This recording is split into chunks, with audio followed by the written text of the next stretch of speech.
আসসালামু আলাইকুম বন্ধুগণ।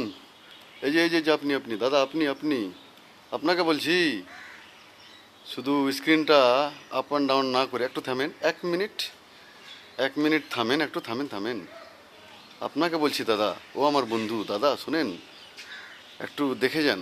আল্লাহ আপনার সৃষ্টিকর্তা আপনাকে কি বলছে, একটু শুনে যান। 1 মিনিট, 1 মিনিট শুনে যান। ভিডিওটা ভালো না লাগলে আপনি চলে যাবেন, শুধু 1 মিনিট শুনে যাবেন আমার কথাটা। আল্লাহ আপনাকে কি বলছে একটু বুঝে যান, একটু শুনে যান। তো আমি কোরআনের কিছু আলোচনা নিয়ে আপনাদের সামনে হাজির হয়েছি। তো সেই আলোচনা শুনে যান আপনি। আপনার সৃষ্টিকর্তা আপনাকে কি বোঝাতে চেয়েছে, আর এই দুনিয়াতে আসার উদ্দেশ্য কি, একটু শুনে যান দাদা, একটু। তারপরে আপনি না হলে স্ক্রল ডাউন, তো আপনার এই যে ফিঙ্গারটা আছে এটাকে আপ অ্যান্ড ডাউন করতে থাকবেন। তো চলেন